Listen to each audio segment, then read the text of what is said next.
Bueno, vayan muteando usted. Vamos a dar comienzo a la actividad de hoy. Gustavo y Galina, me parece que sos vos el que no está muteado. Bueno, buenos días a todos, gracias por estar. Nuevamente hoy nos convoca un nuevo Ateneo del capítulo de Psiquiatría Infanto-Juvenil de la Asociación Argentina de Psiquiatras. El tema de hoy es un tema por demás súper interesante para nosotros, sobre todo los médicos y también para los psicólogos, porque tiene que ver con el diagnóstico diferencial. El diagnóstico diferencial con enfermedades endocrinológicas. El título de hoy es la interdisciplina en el abordaje de niños y adolescentes con efectos colaterales endocrino-metabólicos de antipsicóticos atípicos, ni más ni menos. O sea que el tema es todo el efecto endocrinológico que producen los atípicos. Para disertar hoy van a estar la doctora Silvina Riera. La doctora Silvina Riera es psiquiatra infanto-juvenil, tiene un doctorado en medicina y es magíster en psicopatología. Es docente Uncuyo, FEM presidente en APSIM, que es la Asociación de Psiquiatras de Mendoza. Un lujo. Va a estar también Sabrina Martín Benítez, que es médica pediatra, doctorando en medicina, endocrinóloga infantil y magíster en bioquímica y fisiopatología endocrinológica. Antes de comenzar, me gustaría darle la palabra al doctor Roberto Yunes, que es el presidente honorario de este capítulo, que quiere darles la bienvenida. Doctor Yunes. Sí, buenos días. Agradezco mucho este Ateneo porque es gente del interior de Mendoza y yo quiero mucho a Mendoza porque el doctor Nazar nos llevaba siempre para los congresos de estado depresivos a nivel internacional, que los queremos mucho a Gloria y a Jorge Nazar, y queremos mucho a Mendoza. Así que bienvenidas y vamos a aprender mucho de ustedes hoy en este Ateneo. Bueno, Me va. alegra muchísimo que estén. ¿eh? Bueno, muchas gracias. Bueno, salió de pantalla Sí, ahí vuelvo. el PowerPoint. Si querés volver a ponerlo, Sabri, Sí, y vamos a dar comienzo. ¿Quién va a empezar? ¿Silvina? ¿Empiezo yo? Sí. Primero quiero agradecerles la invitación a ambas, ¿sí? Un placer. Y a Marce en particular, que nos contactó, y a todo el equipo. Y un gran abrazo al doctor Yunes, que ha sido un maestro, ¿sí? Que ha venido a Mendoza, que lo recuerdo desde la residencia, ¿sí? Así que muchas gracias por la invitación a Marce y a todo el equipo. Y también aclarar que soy doctorando en medicina, no he hecho mi defensa oral, así que todavía no, ¿sí? En honor a la ética, ¿sí? Y Va. así que, bueno, cuando quieran, comenzamos. Bueno, bueno, ahí compartimos. dale, Sabri. Genial, gracias. Ahí estoy. ¿Se ve bien? Sí, se ve perfecto, Sabri, pero no se ve el power. A ver No, ahí. no se ve, ¿eh? No se ve. Te ves vos. Ah, ahí vuelvo. Me fijo a ver si te tengo.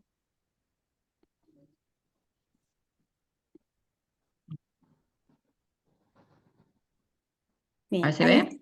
ahí se ve. Bien, Excelente. bien.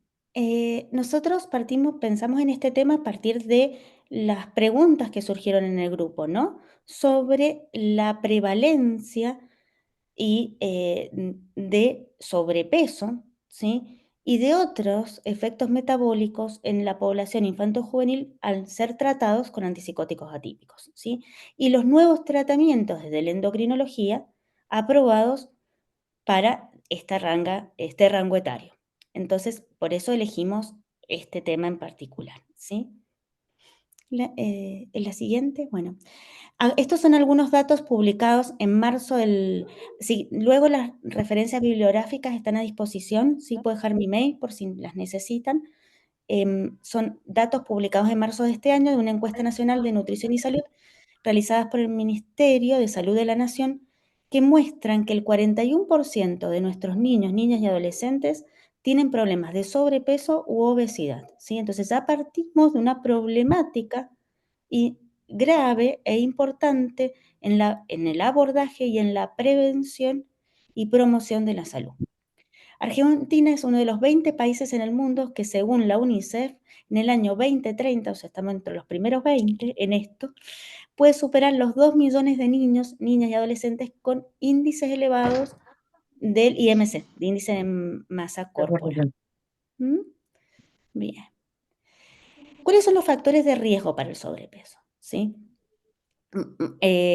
Antes de meternos específicamente en nuestra área psicofármacos, pensemos en que cuando recibimos un niño, niña, adolescente, partimos de un abordaje integral de su salud, ¿sí? Entonces, la edad es un factor de riesgo, ¿sí? El sobrepeso desde pequeñas edades o temprana edad, el primer año de vida, es un factor de riesgo.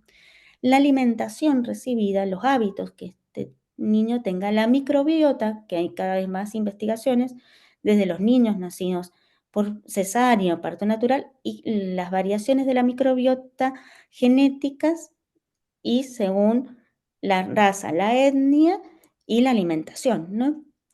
La falta de ejercicio, factores familiares, tanto actitudinales o de hábitos como de antecedentes hereditarios, de patologías, en esta área, factores psicológicos, ¿sí? Factores genéticos, factores hormonales, porque bueno, hay obesidades ligadas a síndromes, como puede ser el síndrome de Prader-Willi, ¿sí?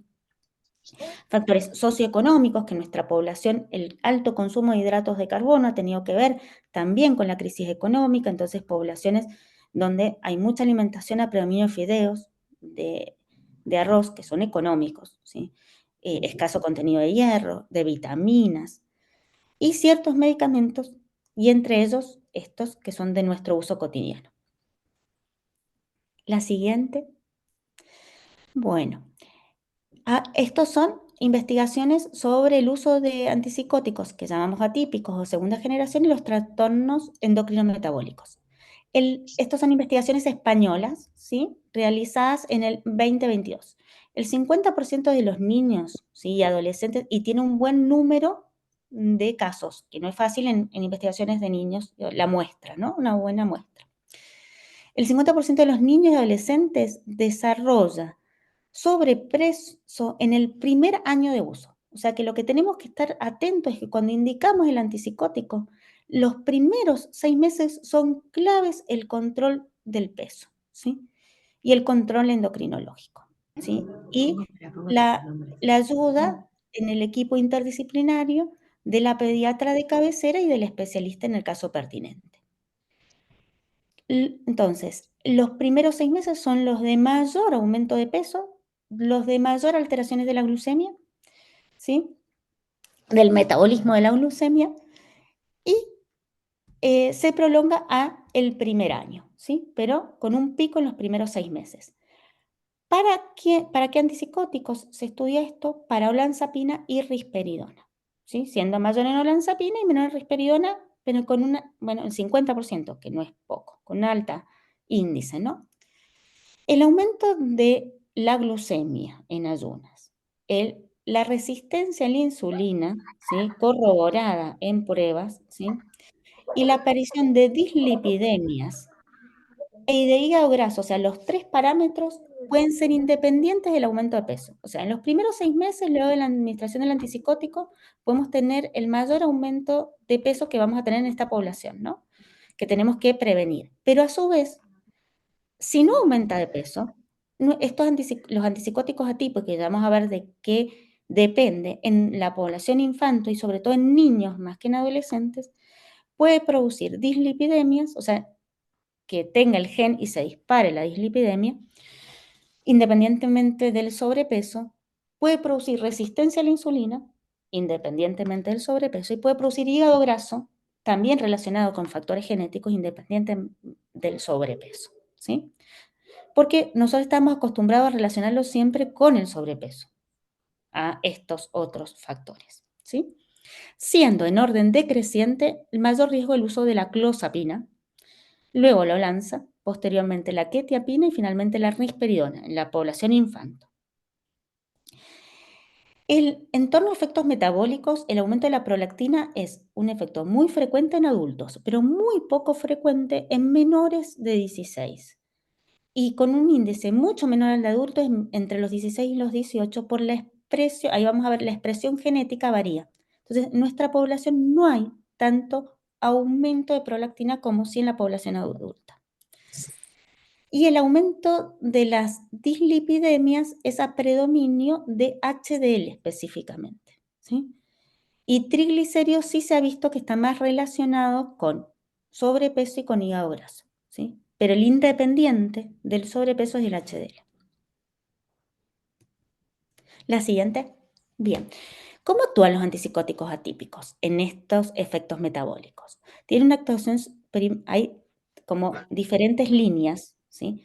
La primera es su actuación sobre el hipotálamo, que va a producir el bloqueo de los receptores histamínicos, que es algo que ya conocemos que aumenta el apetito, ¿sí? Desde la población adulta se ha extrapolado a los niños y adolescentes estas investigaciones.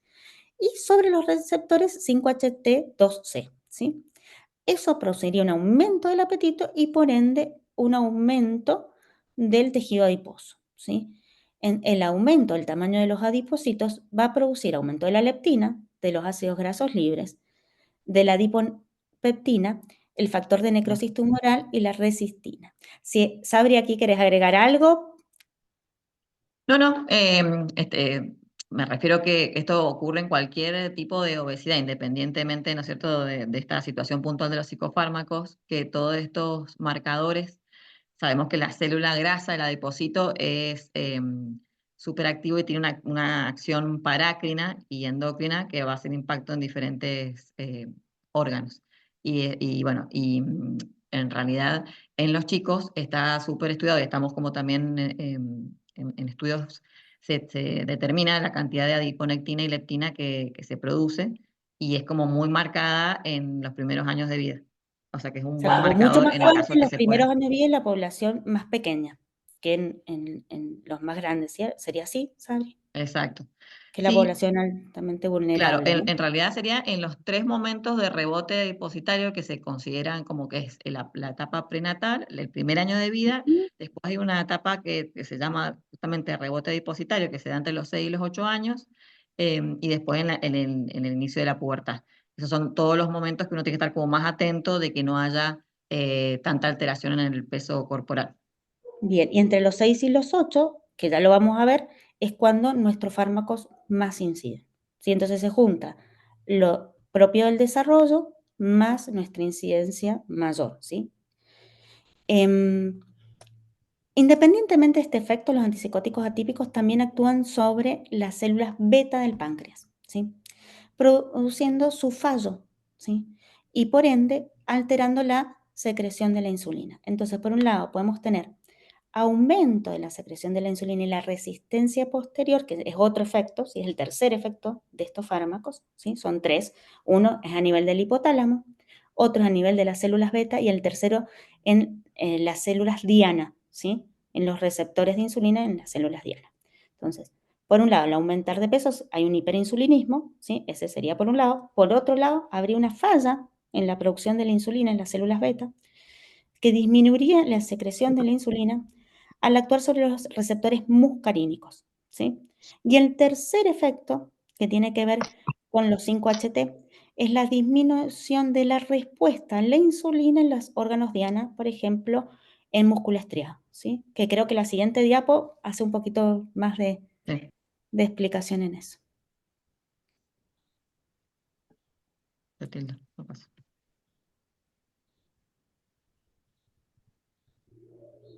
Ay, perdón. No, no pasa nada. Ah, está. Ahí está. Bien. Em, Entonces, en síndrome metabólico podemos tener los grandes criterios como son la resistencia a la insulina, ¿sí? Ahí la diapo se me ¿Querés leerla vos, Sabri? Porque la primera se me da como... ¿O querés que explicarnos el síndrome metabólico? Hoy, Que lo... ¿Sí? ¿Querés? Es la sí, anterior. en realidad se utilizan lo que se llaman los criterios de Cook y la idea es hacer el diagnóstico cuando se presentan al menos tres de los criterios. Y tenemos criterios mayores, que es la obesidad de distribución central, la obesidad que se llama visceral, la hipertensión, la dislipidemia, como dijimos previamente, a predominio de aumento, disminución del HDL y aumento de los triglicéridos, la resistencia a la insulina y tenemos tres criterios menores que son el hígado graso no alcohólico, el aumento del ácido úrico y alteraciones del sueño. En realidad, estos dos últimos se utilizan más en la población adulta. En los niños en Ujú. general nos basamos más en los criterios como mayores. Claro. Sí se ha visto, por lo menos en la consulta nuestra, los trastornos del sueño también ligados un poco a los hábitos, claramente, igual que los hábitos alimentarios, los hábitos de la higiene del sueño, pero también las apneas, ¿sí?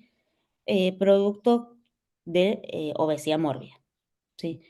Y, y la Academia Americana de Pediatría propone tratarlos por separado. Por un lado, ligado, o sea, como los diferentes factores de riesgo por separado, ya que cada uno aumenta el riesgo cardiovascular, ¿sí? Bien, ahí está explicado lo que recién hablábamos, ¿sí? Y el efecto en el órgano diana, ¿sí? Que es a través de la 5-HT2A, ¿sí? Que reduce la captación de glucosa por el músculo y a su vez, me había olvidado de un detalle, estimula también la leptina, ¿sí? Que es el otro efecto de los antipsicóticos atípicos, ¿sí? Bien, el abordaje, volvemos a insistir en la necesidad de un abordaje integral, o sea, el cambio de hábitos, que es lo más importante y lo que se ha visto más efectivo, ¿sí? Y en el caso que ya es el síndrome metabólico, es la dieta hipocalórica, baja en grasa y rica en fibra, porque la fibra tiene diferentes beneficios. Retrasa el vaciamiento gástrico, disminuye la absorción de grasas y provoca una mayor sensación de saciedad, ¿sí? Y después está, y eso va a mejorar los factores endocrinológicos como la resistencia a la insulina, etcétera. También está la dieta indicada en hipertensos, ¿sí? Que es la DASH, que es la para pacientes con hipertensión, ¿sí? Sabri, ¿vos querés agregar algo que es tu especialidad aquí de esto? No, en realidad esto se está haciendo hincapié en ya desde, digamos, de la mamá cuando está el bebé gestándose, la incorporación de los hábitos saludables para que justamente tenga un embarazo adecuado, porque si no también se ve mucho pequeño o alto peso para la edad gestacional. Y ya desde el día cero, digamos, el tema de inculcar este tipo de alimentación. Por supuesto que si el paciente ya viene con toda una patología de base, hacemos como más hincapié, pero lo que se apunta ahora es en prevención y trabajarlo desde el día cero, digamos. Ujú. Bien. Y lo otro que en torno ya específicamente a nosotros, la psiquiatría infanto-juvenil, hay protocolos que marcan la necesidad, desde que uno empieza con el fármaco antipsicótico, de incorporar al pediatra y el control del peso, ¿sí? Previo a la incorporación, a los 3 o 6 meses según el protocolo y a los 12 meses. Una vez al año mínimo el control de laboratorio y si hay una alteración mayor al 5% en el peso de base, ¿sí? Que los controles sean a los 3 y a los 6 meses, ¿sí? Lipidograma, hepatograma, creatinina, ¿sí? Y el test de sobrecarga oral de la glucosa, ¿sí? Y ya cuando aparecen los valores entre 100 y 120 en la segunda toma, ¿sí? En el tener mucho riesgo de la evolución hacia diabetes, ¿sí? Y ahí hay como una indicación fuera de etiqueta, digamos, a veces de la metformina, así que quizás, bueno, más adelante lo digamos, pero cuando ya hay uno está viendo que va aumentando de peso, ¿sí? Y las endocrinólogas lo que me han comentado es que empiezan fuera de etiqueta para, o sea, off-label, para Exacto. prevenir y frenar esto. ¿Es así, Sadri? Exacto. Sí, ahí vamos a ver más adelante que Sí. no contamos con tantas herramientas farmacológicas para el tema de la obesidad en los niños. Y si bien la indicación formal de la metformina es para la diabetes tipo 2, hay un efecto anorexígeno y disminuye un porcentaje pequeño, pero disminuye del peso corporal. La verdad que a mí puntualmente en la experiencia lo veo más en las pacientes, las mujeres adolescentes. Ujú.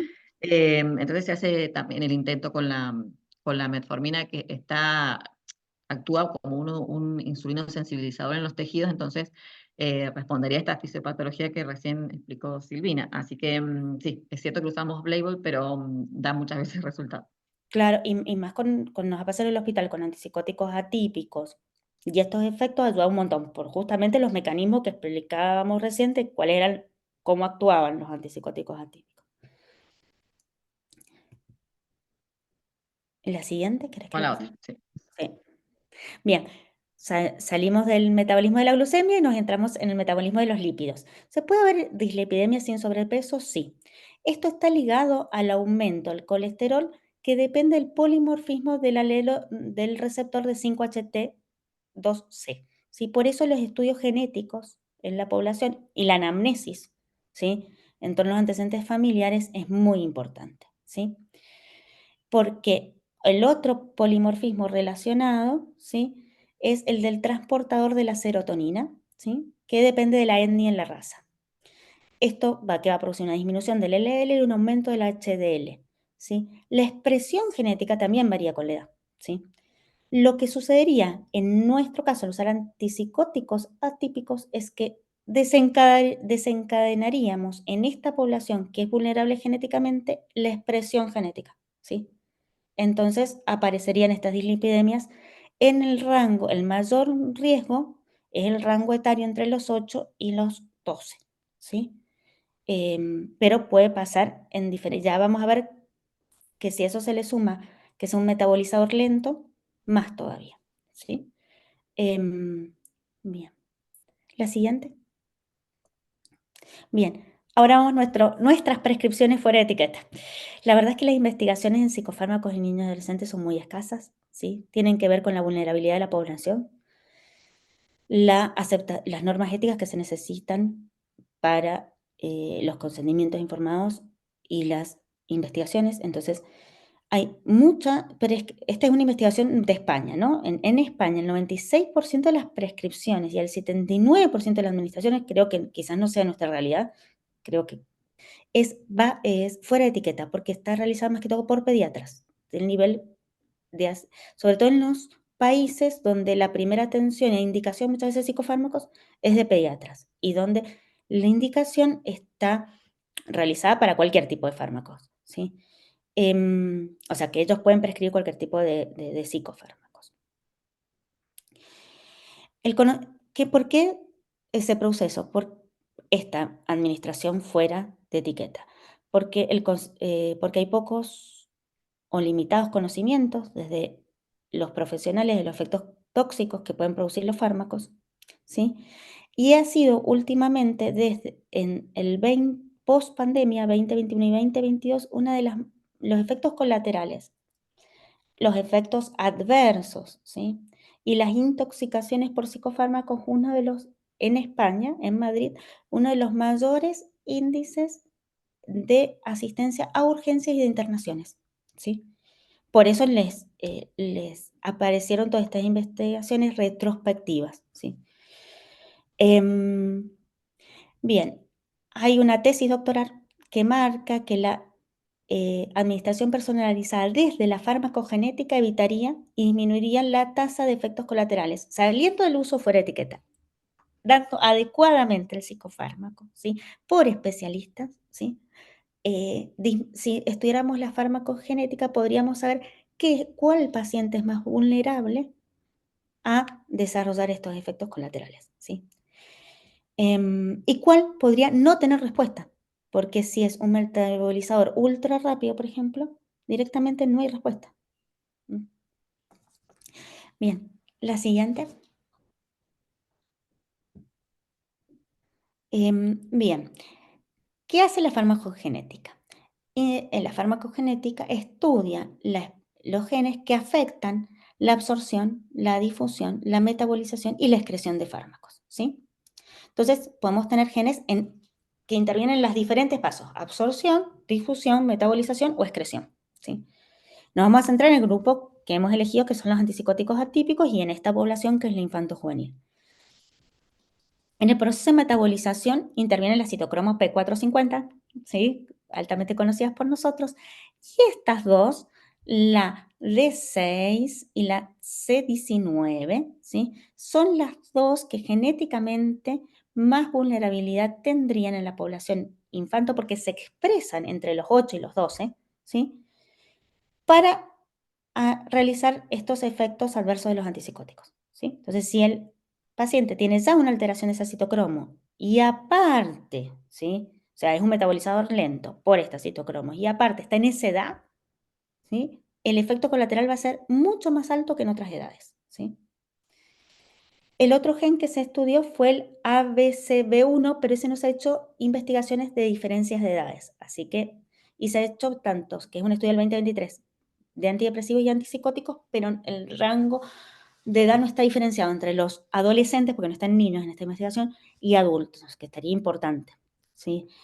Bien, esto es metabolización. En excreción, las alteraciones genéticas de las glucotransferasa UGTS, ¿sí?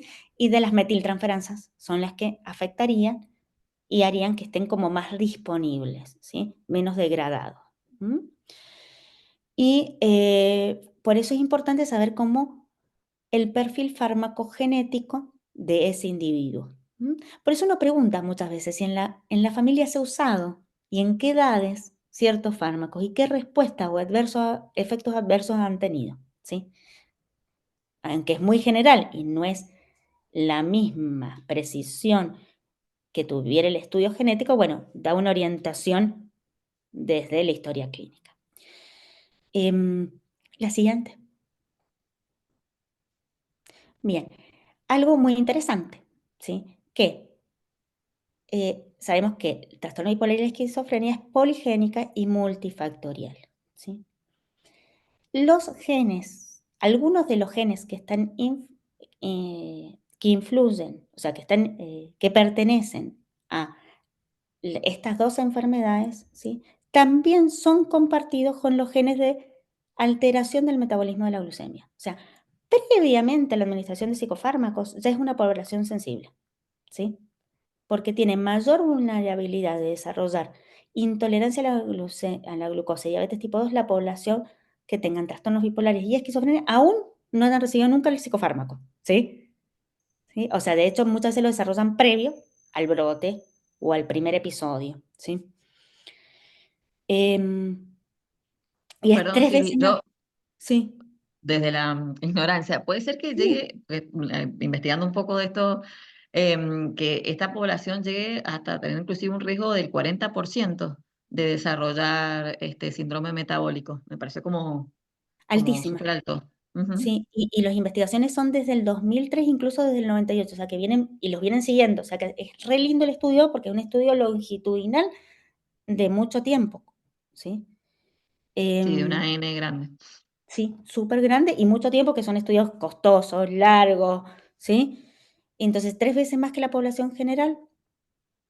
eh, y lo que primero empezaron, que ahí está el del 2003, eh, ahí hice un 30%, pero después se fue aumentando y hasta un 50% con una anamnesis bien exhaustiva, uno encuentra familiares con diabetes tipo 2 y síndrome metabólico, ¿sí? Que ya hablamos que no es solamente la diabetes, que es otra situación, ¿sí? Bien, la siguiente. ¿Algo más que quieras agregar, Sabri? No, no. No. Bien.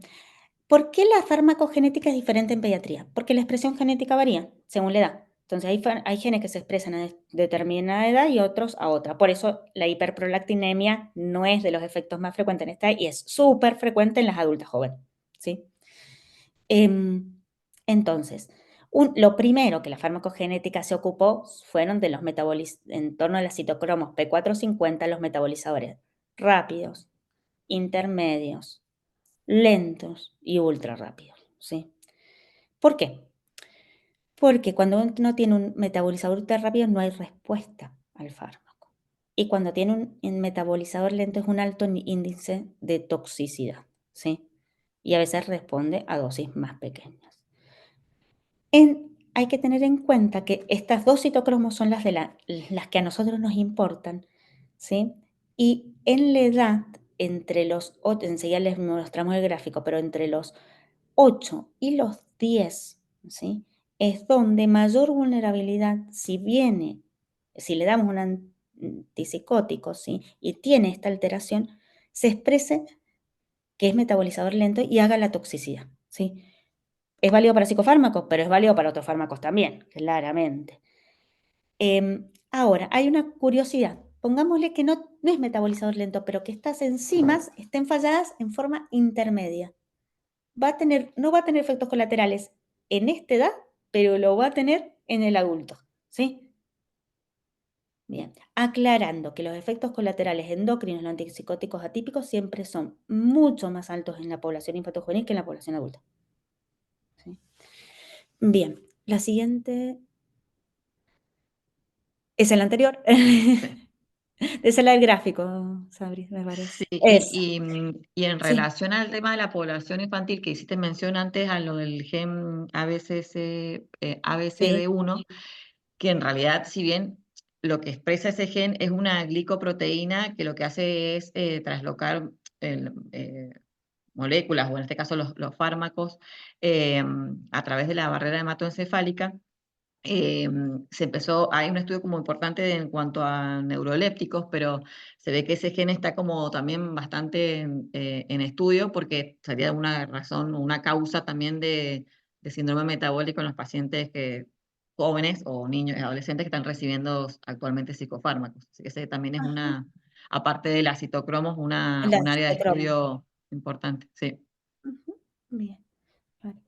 Y acá tenemos la curva azul o celeste, ¿sí? Mejor dicho, es la de metabolizador lento y la de metabolizador normal es la rojita, ¿sí? Entonces ustedes ven abajo una pequeña curva, en cambio en la de metabolizador lento hay un gran aumento de la expresión genética, esto es expresión genética, un gran aumento de la expresión genética entre, este es el recién nacido, ¿sí? El que le sigue es el 5 años, ¿sí? El otro es el de 7 u 8, entre 7 y 8, ¿sí? El siguiente, que es el puber, es entre 10 y 11, ¿sí? Este es el adolescente y la mujer adulta, ¿sí? 15 y la mujer adulta 20, ¿sí? Y ahí después sigue. Entonces, ahí ven la mayor tasa de expresión de los genes de las citocromos y cómo influirían en los metabolizadores lentos. Bien, bien. Farmacogenética, endocrinología y psiquiatría. Hay otras variables, nos vamos a salir de las citocromos. Primero voy a hablar de citocromo y después me salgo, perdón. La CIP2 es una citocromo, ¿sí? Y otros genes que están relacionados a la regulación del apetito. O sea, la citocromo esta actúa sobre nuestra metabolización, pero también ella actúa en la regulación del apetito, ¿sí? A su vez, hay genes que codifican la leptina y el receptor de serotonina que también estarían alterados por la administración de la risperidona, ¿sí? Y que tienen este pico de expresión que recién mostraba, que se manifiestan en niños, ¿sí? Me enredé un poco con la redacción, con el discurso, no sé si se entendió. ¿Se entendió? Bien, gracias, Cora. Bien, después tenemos las variables del gen ligado a la dopamina, que es lo que les explicaba de la hiperprolactinemia, ¿sí? Del receptor de dopamina, que en torno a la hiperprolactinemia producida por risperidona, la expresión aumenta muchísimo del gen después de los 18 años, por eso no lo vemos tanto en la población infantil. La siguiente. Bueno, clozapina. Las pacientes que tienen esa variable genética son metabolizadores ultra rápidos, o sea, no responderían a clozapina, que siempre es nuestro salvador en las resistencias, ¿sí? Entonces sería re importante en pacientes resistentes hacer genética. Después, sobre todo cuando vamos a usar clozapina, que sabemos que la vamos a usar para pacientes refractarios o resistentes, la isoforma de la de esta citocromo, la C19, reduce la actividad metabólica de la clozapina. Entonces, afecta mucho a la población nuestra, entre los 9 y los 14 años, y aumentan los efectos colaterales por clozapina, si tenemos esa variante genética. Y lo otro es el perfil étnico, ¿sí? Porque también la D6, que ya la habíamos visto, depende de la etnia donde esté alterada, ¿sí? La población de origen mediterráneo sería de las que más tendríamos frecuencia de esa eh, expresión genética alterada, ¿sí? La siguiente, el aripiprazol, ¿sí? Este es un estudio bastante importante, porque son 277 pacientes, para niños es un montón, ¿sí? Menores de 18 años, con diferentes perfiles genéticos de la citocromo D6, ¿sí? El 50% era metabolizador normal, solo el 57%. El 37% era intermedios, esto que en la infancia no van a tener efectos colaterales, pero que en la adolescencia y en la juventud sí. Y el 5% eran metabolizadores lentos y el 1,4% ultra rápidos, ¿sí?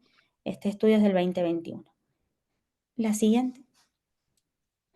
Bueno, entonces un 15% de los pacientes pediátricos mejoraría su respuesta a psicofármacos si se tuviera un perfil sobre la metabolización individual. Yo creo que incluso más, ¿sí? Pero bueno, este es el estudio, la tesis doctoral que yo les conté, que si quieren se las envío, que hicieron por los ingresos a urgencias en España.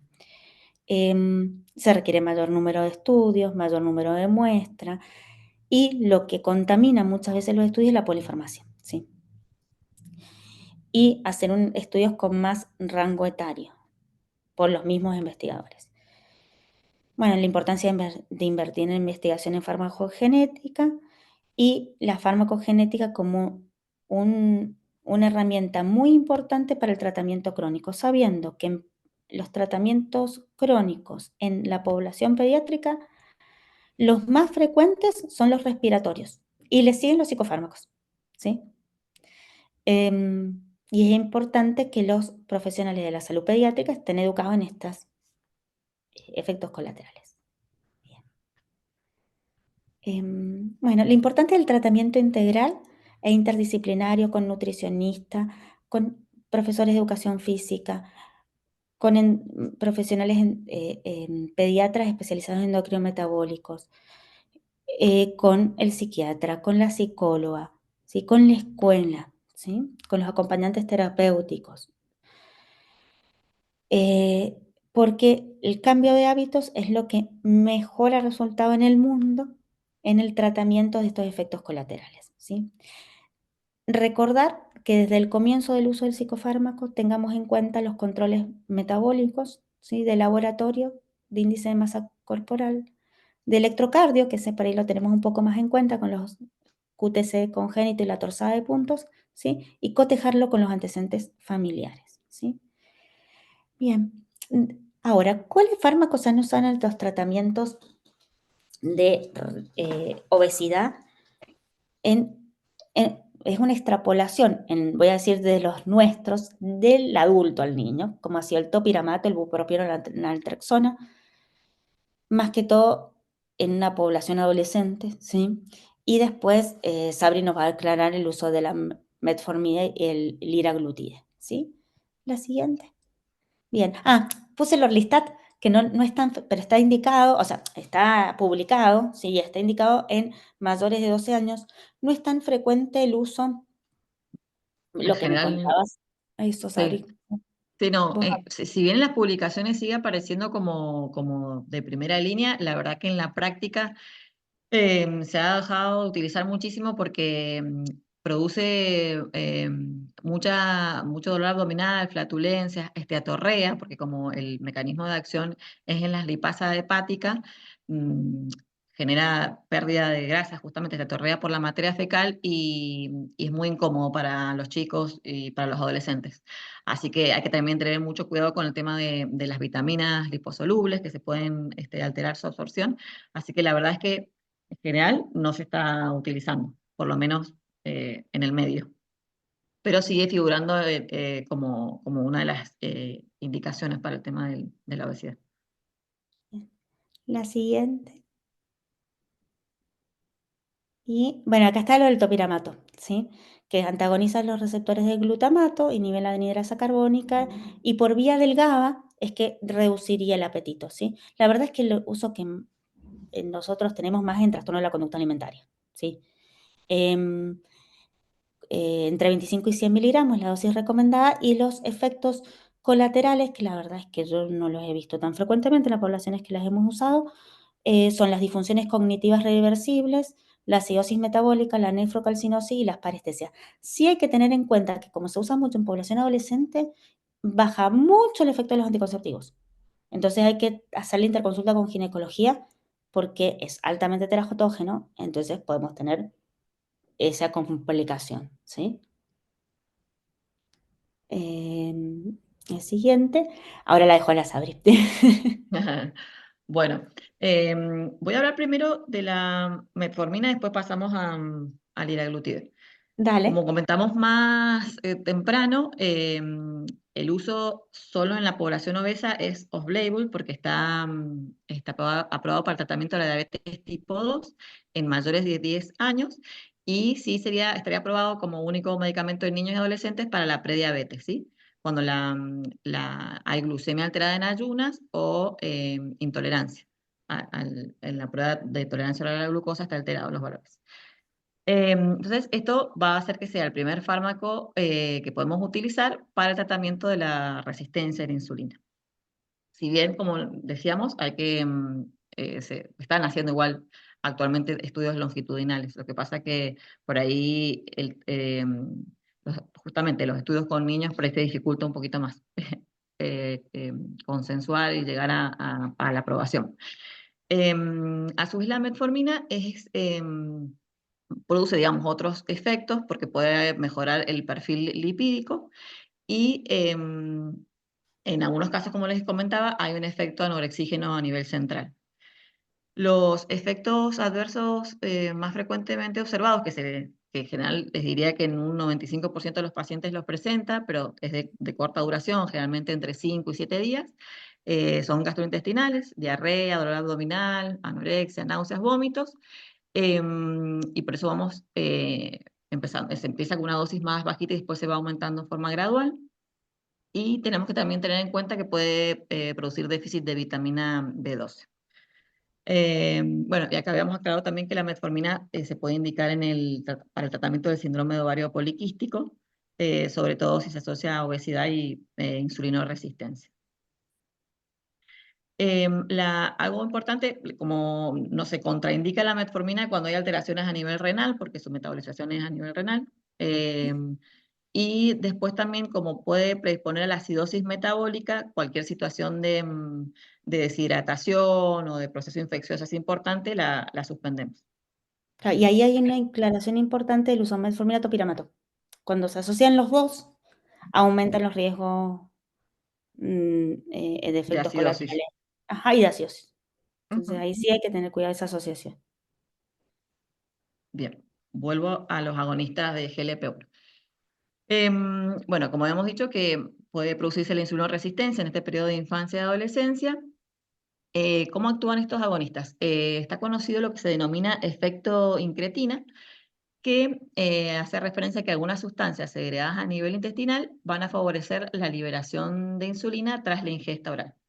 Entre ellas, hay unas hormonas que se denominan incretinas, que está el péptido similar al glucagón 1, y en realidad puede ayudar a la regularización o homeostasis de la glucosa.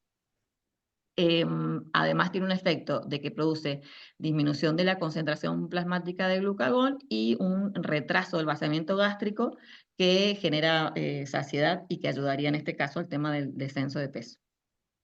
Las personas que tienen diabetes tipo 2 muestran una disminución de la secreción del GLP-1 y a su vez estos niveles pueden disminuir rápidamente después de su liberación debido a una enzima que se llama dilpeptidasa 4, que es proteolítica. Entonces, por eso se desarrolló una familia de nuevos agonistas de receptores de GLP-1 que son resistentes a la degradación de esta enzima y se administra por vía subcutánea. A su vez, los agonistas tienen un amplio abanico de acciones extrapancreáticas, como son, bueno, control del metabolismo hidrocarbonado, y previene complicaciones microangiopáticas, bueno, lo que les dije, lo de la disminución del peso corporal, ayuda a la protección cardiovascular, hepática, a nivel riñón y del sistema nervioso central. Actualmente tenemos, para poder utilizarlo aprobado, la liraglutida, que es un GLP-1 que podemos usarlo en pacientes que pesen más de 60 kilos o que tengan un índice de masa corporal superior a 30. Y también podemos utilizarlo en realidad a partir de los 12 años. Ajá, Em, Como contraindicación son bastante poco frecuentes, pero no lo podemos usar en pacientes que tengan historia familiar de carcinoma medular de tiroides o MEN2, que es un síndrome poliglandular, que tengan historia familiar de pancreatitis o que sea, por supuesto, una obesidad secundaria. Lo mismo, llevamos poco tiempo en uso, si bien acá está aprobado hace menos años, en realidad a veces hay un poquito de resistencia porque se coloca en forma subcutánea, diaria. Ahora ha salido una presentación que es la semaglutida que te permite la colocación semanal. Y bueno, tiene alto costo y también, al igual que la metformina, produce, y bueno, algunos pacientes, sobre todo los más pequeños, efectos gastrointestinales importantes. sí. Con esta empezamos también en forma gradual, una dosis inicial de 0,6 miligramos y vamos aumentando semanal o quincenalmente según la tolerancia, 0,6 miligramos hasta alcanzar una dosis máxima de 3 miligramos. Como les comentaba antes, bueno, lo de los efectos colaterales gastrointestinales y que puede ayudar a mejorar el perfil lipídico y la disminución de la presión arterial sistólica. Creo que hay... Sí. lo del hígado graso, empieza aquí. Bien. El 70% de los niños que tienen sobrepeso tienen hígado graso, ¿sí? Pero también pueden desarrollar hígado graso personas sin sobrepeso y niños sin sobrepeso, como veíamos antes, ¿sí? Es la patología hepática crónica más frecuente de la infancia, ¿sí? Que puede llevar incluso a la fascia hepática. Por eso existen las diferentes índices, grado 1, 2, etcétera, de hígado graso, ¿sí? Hasta llegar a la fibrosis. Primero empieza una balonización del hepatocito, ¿sí? Y luego empieza el periodo de esteatosis, inflamación y fibrosis, que es el que uno trata de frenar, ¿sí? La metformina ayudaría a frenar el proceso de balonización de los hepatocitos. No sé si quieres agregar ahí algo, Sabri.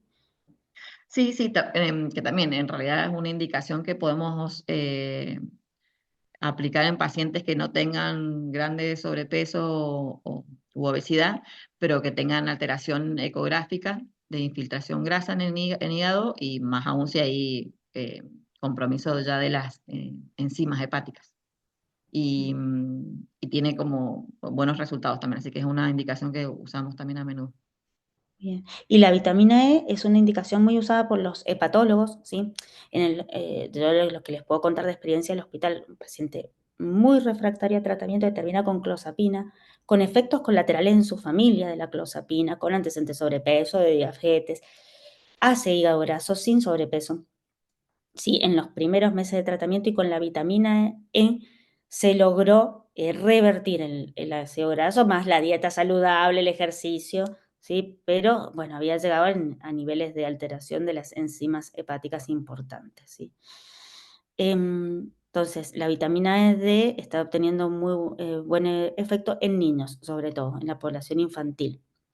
Y es ya una recomendación desde la Asociación Americana, el uso de la vitamina D, pero no tanto de la metformina, según los hepatólogos, ¿sí? En ese sentido. Y después hay otras dos líneas de investigación, que son el uso de los omega 3, ¿sí? Que inhiben la lipogénesis, y otra línea de investigación es todo lo de la microbiota bacteriana, y que la disbiosis intestinal aumenta la probabilidad de desarrollo de hígado graso, y el uso de probióticos como el Lactobacillus rhamnosus sería un protector, ¿sí? Que ayudaría a disminuir, ¿sí? La esteatosis hepática. Así que bueno, y que sería fácil de administrar, claramente. La siguiente. Bien, los tratamos por separado, el síndrome metabólico, el hígado graso y finalmente, o sea, acá alteración, digamos, la de la glucemia, la del hígado graso y finalmente las dislipidemias. 1 de cada 5 niños de Estados Unidos tiene dislipidemia, siendo las alteraciones más frecuentes el HDL bajo y el aumento de los triglicéridos, pero sí aquí relacionado con sobrepeso. Su control se basa en los hábitos de vida saludables, por eso es muy importante el tratamiento integral en ese sentido, y solamente está aprobado el uso de incorporación de estatinas en, según lo que dice aquí, y aquí la Sabri me va a ayudar, en menores de 10 años cuando hay una hipercolesterolemia homocigota, ¿sí? Con LDL mayor a 400, hipertrigliceridemia primaria superior a 500. Me hace acordar a cuando veíamos los kilomicrones y el suero en la Lipémico, sí. Sí, sí, sí. Y en mayores de 10 años con colesterol LDL mayor a 190. Después de que se haya comprobado que no hay cambios de ese colesterol en 6 meses de hábitos saludables, ¿sí? No sé, Sabri, si querés agregar algo aquí.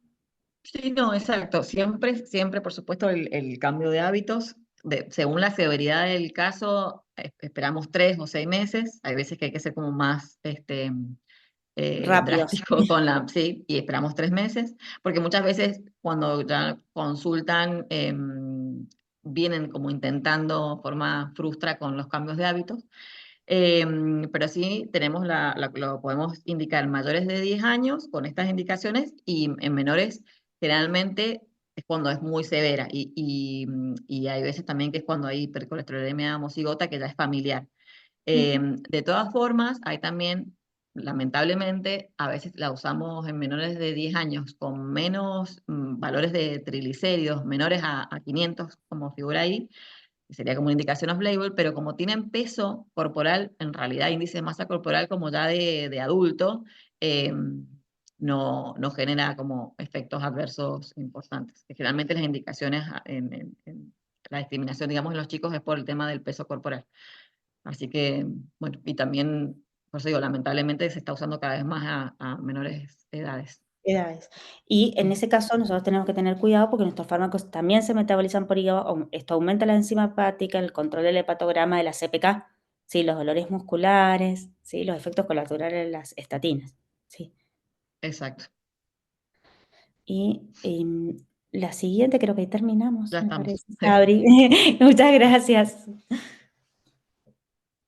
No sé si nos quieren hacer alguna pregunta. Por supuesto, gracias a ustedes realmente. Espera que me voy a desbloquear la imagen si puedo. No puedo, espérate. Bueno, sí, la verdad, hermoso, interesante y súper clínico, porque esto es algo nuestro de todos los días. Nosotros nos encontramos con todos estos problemas que mencionaste a diario. Vemos el aumento de peso de nuestros pacientes que reciben neurolépticos y antidepresivos. Vemos los trastornos de la insulina, los trastornos de los lípidos, las dificultades, bueno, para a estos mismos pacientes de hacer ejercicio cuando ya de por sí no lo quieren hacer. Entonces realmente esta interacción entre vos y la colega y Sabrina, que es endocrinóloga, ha sido sumamente útil. Vos sabés que mi viejo era gastroenterólogo, entonces hace muchísimos años me acuerdo que me había mandado un paciente que estaba psiquiátrico con un tratamiento con neuroléptico y había aumentado 30 kilos. Nosotros tenemos un conocimiento de hasta cuándo se espera que un paciente suba. En general es entre 2 y 6 kilos lo que uno espera y a lo largo del tratamiento de la clozapina, que es la que más engorda, está descrito entre 8 y 15 kilos a lo largo de todo el tratamiento. Pero cuando superaban eso, lo primero que me decía mi papá, que era gastroenterólogo, insulina. Hay que ver qué es lo que pasa con la insulina. Acordémonos que la insulina es lipogénica y entonces lo que produce ese aumento de insulina en sangre es la formación de adipocitos. Bueno, ahí empezó todo el tema de la utilización de la metformina. Pero ¿cuál es el problema que tenemos en Buenos Aires? Muy pocas endocrinólogas quieren dar metformina a niños. Tenemos un par de gente que trabaja en el Durán y después en un hospital de niños que pueden manejar el tema de la metformina, que realmente tiene una respuesta excelente en pacientes que tienen hiperinsulinismo en particular. Ahora, con el tema del hígado graso, he aprendido un montón con todo lo que han dicho con el tema de la vitamina, que obviamente hay que trabajar en interdisciplina.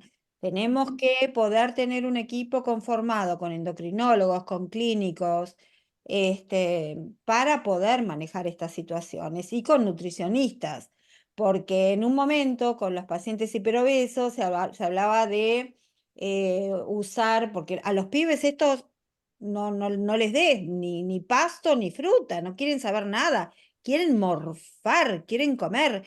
Entonces se hablaba de fibra, de dar fibra para Ujú, que dé saciedad y para que aparte puedan ir mejor de cuerpo. Pero bueno, en un momento estaba en mercado, después no estaba en mercado. Y después, ujú, bueno, está el tema de poder pedirles que hagan algún deporte. No quieren ni caminar. A lo sumo, si tenemos suerte, les gusta natación, pero difícilmente hagan. Entonces, realmente es un problema. Pero muy grave todo esto, porque por más que tengamos medicamentos y gente que interconsulte, tenemos aparte a los papás que muchas veces se asustan y están permanentemente insistiendo con que están gordos, cuando en realidad por ahí ya ni pegan, ni agreden, ni alucinan, ni deliran. Entonces, vos decís, bueno, vamos a estar siempre desconformes, tenemos que hacer un balance costo-beneficio. Y ujú. esta es la función nuestra, del psiquiatra, la del psicólogo, de poder acompañar y del trabajar con interdisciplina para consultar a los endocrinólogos para que nos puedan ayudar con todo esto. Muy útil me fue el dato que me dio Sabrina de que el liraglutide se puede dar desde los 12 años, yo pensé que era desde más grande, y ¿cómo es el de una vez por semana? Semaglutide. El semaglutide, creo que es desde los 18, ¿verdad?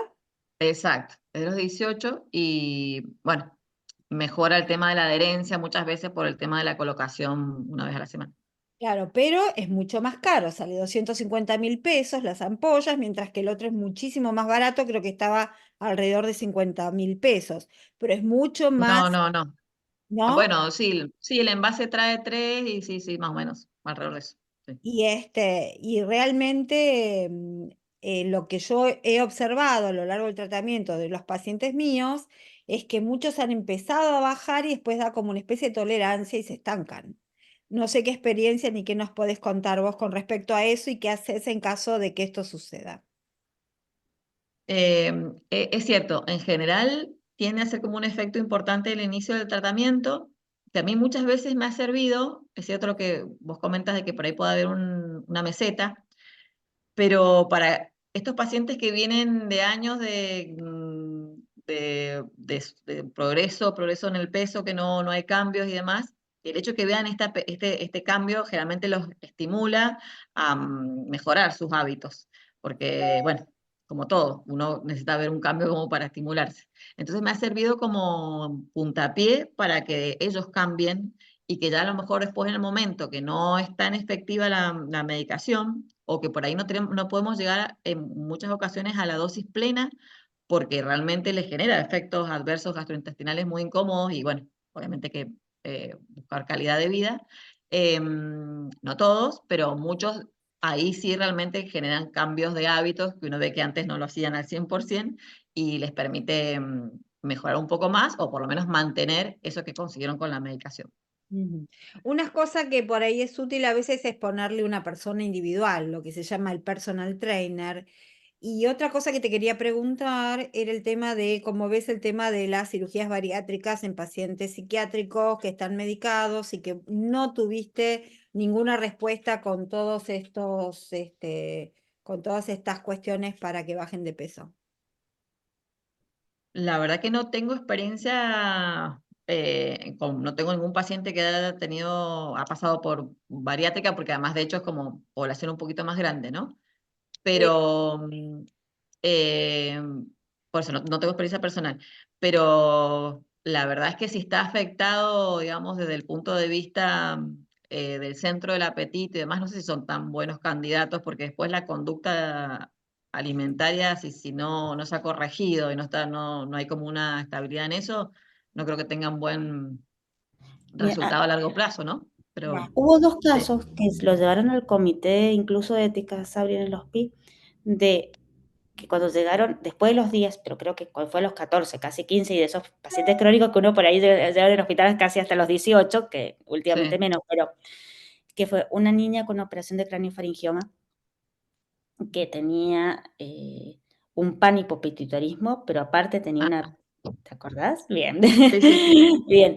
Y lo otro caso fue un niño con Prader-Willi. Em, en ninguno por esto, porque no le podíamos garantizar que la afectación central cambiara, digamos. Entonces, como que en el Ateneo, en el comité de ética, entre cirujanos, endocrinos, y a nosotros que nos llamaron como tratantes de ellos dos, fue eso, como no le podemos asegurar una respuesta con la bariátrica, digamos. Ujú.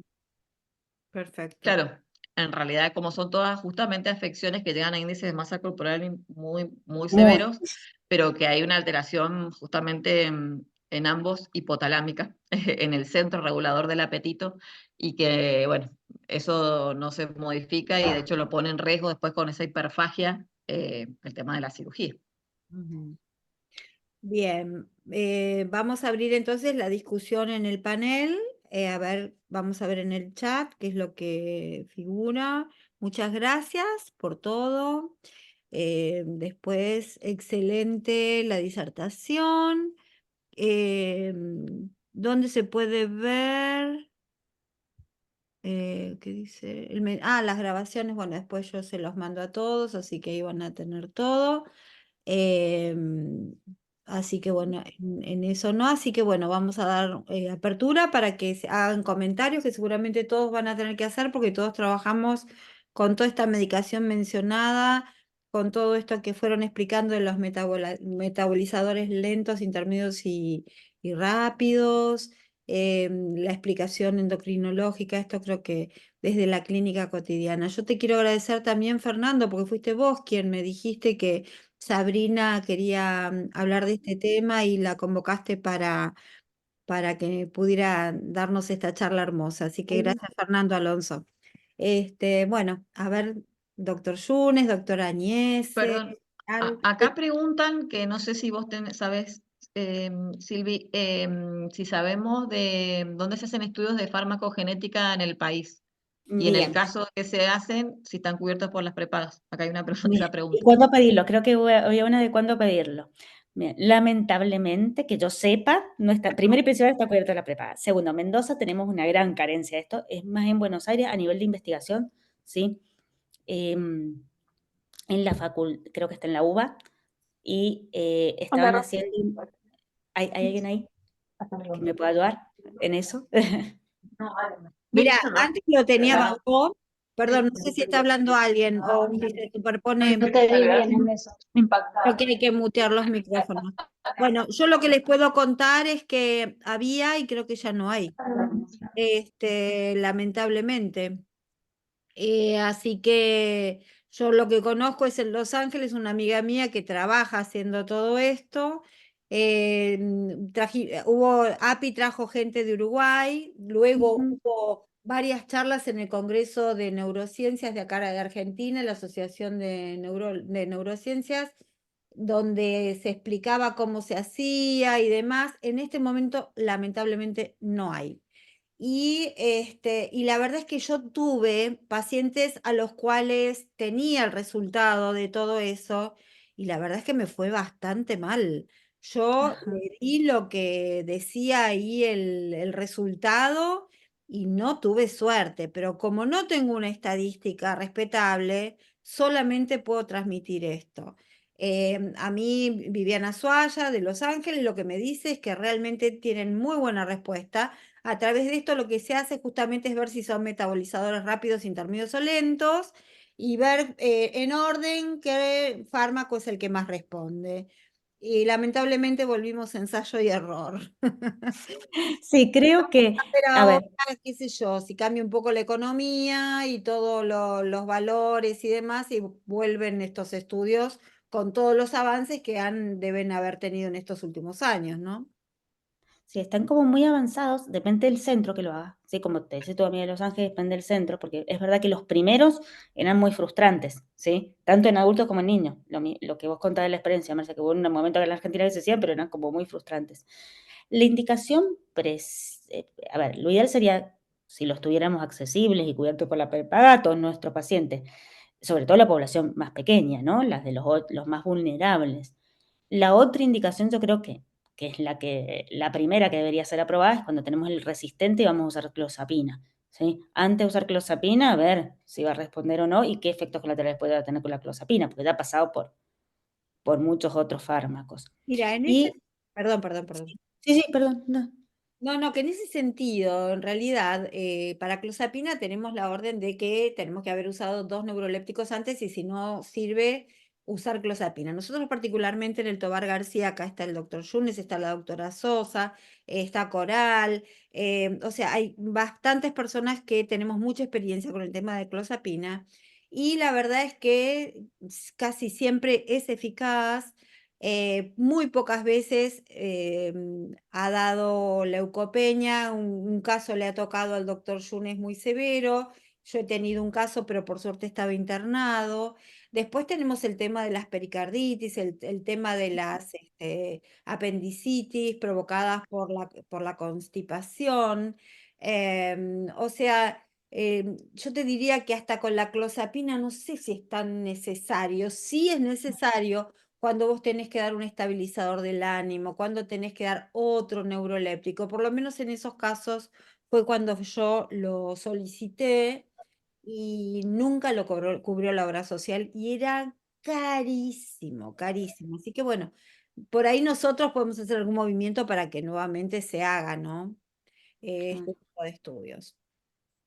Sí, en España lo que yo había buscado era que quedaran o sea, están cubiertos a nivel de la salud pública por las universidades, por los centros de investigación. Entonces, por ejemplo, está en Alicante, está en Madrid, pero tampoco está en todo accesible a todos los pueblos de España. Son 3 lugares, ¿sí? Y ciertos estudios. Ok, bien, bien. A ver. Una pregunta, no pregunta, quiero decir 2 o 3 cosas. Recientemente, porque me lo consulta un pediatra con el que tengo mucha confianza, somos amigos, y él me manda algo, yo solamente lo dejo porque lo leí, algo que es Neomente, que es nuevo, es privado, y creo que asemeja bastante a lo que era el estudio que hacía Bagó, que era de el neurofarmagen. Y creo que quien está, podemos preguntarle, es el presidente de nuestra asociación, dentro del equipo que trabaja en tema genético y farmacología, que es Corral. Ah, Creo que está en el equipo, habría que averiguar. Les digo porque ahora que comentaron esto, busqué en el chat, así se llama, Neomente. Yo el fin de semana leí algo de esto, que sería el único, porque es cierto que ya no hacía tiempo que no se veía dónde, que no había a quién pedir estos estudios. Que igual yo no tengo mucha experiencia con el estudio genético, pero entiendo que tiene mucha utilidad. bien. Eh, la otra cosa, bueno, nosotros nos encontramos con esto de tener que poner en la balanza, solo dejo el comentario y, a ver, siempre que yo les explico a los papás cuando tengo que dar neurolépticos, casi que es lo primero que les digo, no solo con los neurolépticos, qué sé yo, algunos estabilizadores, Estabilizador. valproico aumenta mucho el apetito, entonces, bueno, poner sobre aviso que traten de que esto les va a aumentar el apetito, que el aumento de peso va, aunque no sea del todo cierto, pero que está asociado con la calidad y la cantidad de la alimentación. Así que la recomendación es que si se pueden poner en contacto con nutricionistas, si además cambian los hábitos en toda la familia, pero bueno, eso es difícil. No sé, yo creo que el 2% de los pacientes, de las familias entienden esto. Y el paciente mejora, mucho desde el punto de vista de sus síntomas y de su estado mental o psiquiátrico o psicológico, pero bueno, se nos asocia todo el tema de de la el, problemática. sí, del aumento de peso. Y yo quiero comentar de un caso donde ya está en el límite con obesidad mórbida y que con la colaboración de una endocrinóloga se intentó, un niño de 8 años, con todos los trastornos que trae, a ver, no solamente con el síndrome metabólico, sino con dificultades para dormir, los ronquidos, muchas dificultades, con liraglutida, a pesar de la edad. El resultado, yo debo decir que fue, en los años que yo lo llevo atendiendo, llegó a bajar 6 kilos con mucho esfuerzo de parte, hijo único, de parte de los padres para poder, a ver, ellos hacer todo no sé, cambiar su metodología, porque además hay una cultura que es, te premia, si haces esto bien, te voy a comprar el McDonald's. Es terrible, porque, bueno, no, dale otra cosa. Y lo sostuvieron, bajó 6 kilos de los, no sé, 30 o 40 que tendría que bajar, una familia con obesidad, digamos, historia de obesidad familiar. Bueno, después se les hizo insostenible desde el punto de vista económico. Esto fue ya hace unos meses, pero fue la única vez que llegó a bajar algo de peso. Algo, 6 kilos de lo mucho. No sé, intentan todo, pero hay un momento en el que largan todo también. Más pronto que tarde. Es bastante complicado trabajar en esos casos, ¿no? Yo comento este que digo que es un caso extremo.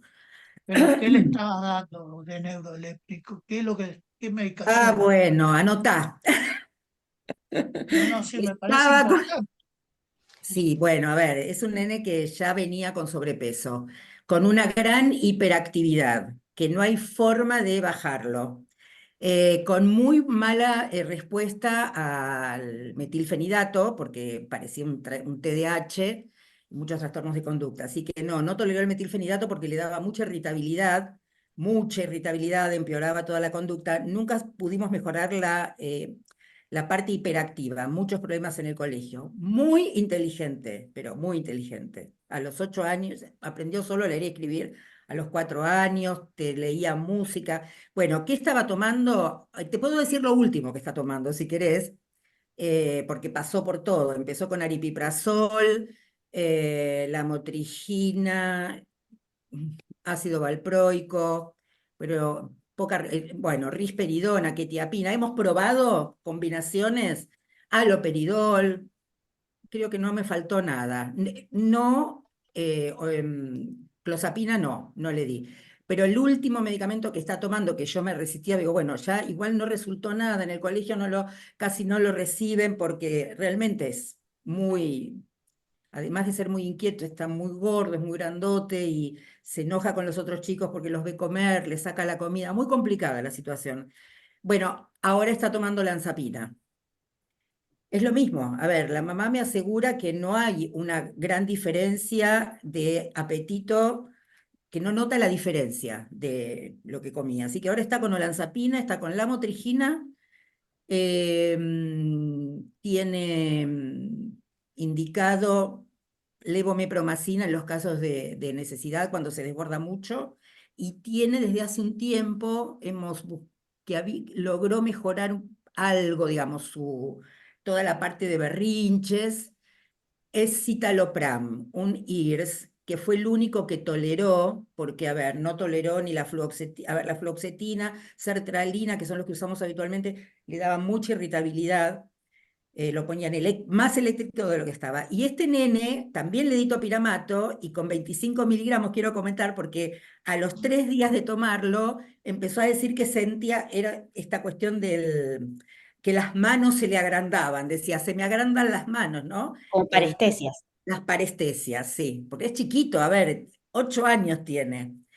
Así que tampoco. Ir este nene tener un estudio genético para saber cuáles son los medicamentos que podría recibir, nada, sería casi Sería maravilloso. Ahora, y Bueno, como que, bueno, la clínica, viste que nos entusiasma a todos, es como que sí, uno se entusiasma y también entusiasma como pensar, que es un gran tema, me parece, ¿no? Los trastornos del ánimo en la niñez, los trastornos sí, bipolares, ¿sí? sí, sí, sí, sí, Pensar en sí. esto de que si hizo como irritabilidad con IRSI, si no hubo algo de la hipoponía ahí, como, Sí. Sí, no, en este chiquito, para mi gusto, a ver, para mi gusto, el seguimiento, han hecho infinidad de consultas, habrán consultado con muchos psiquiatras, van cambiando de pediatra también, porque cuando los pediatras ya no, a ver, ellos, los papás, digo, se han sentido hasta, no sé, agredidos, ¿no? Como que el pediatra le pone los puntos y ellos dicen, bueno, pero como si nosotros fuésemos los malos. Em, a ver, no, sí, este nene tiene la hiperactividad de un TDAH, pero es más cercano al trastorno bipolar que infantil. Y y que por ahí hasta abre el debate del uso del litio, ¿no? Porque Claro, es otra de las cosas que ponen. también, pero con 8 años, vuelvo a decir, el Sí, es muy litio, chiquito, con los es hiper efectos chiquito.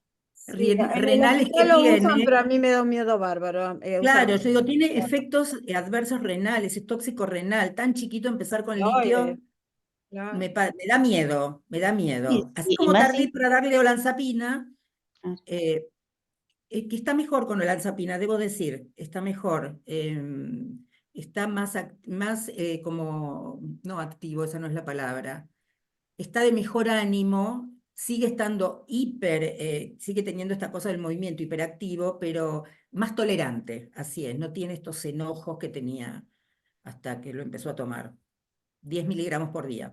Bárbaro. Bueno, Yo quería perdón. comentar, Coral, gracias. No, yo quería comentar que me acordé ahora que hay una médica del Garraham que le mando muchísimos pacientes que da la dieta hipoinsulínica, que ella lo que hace es separar los alimentos.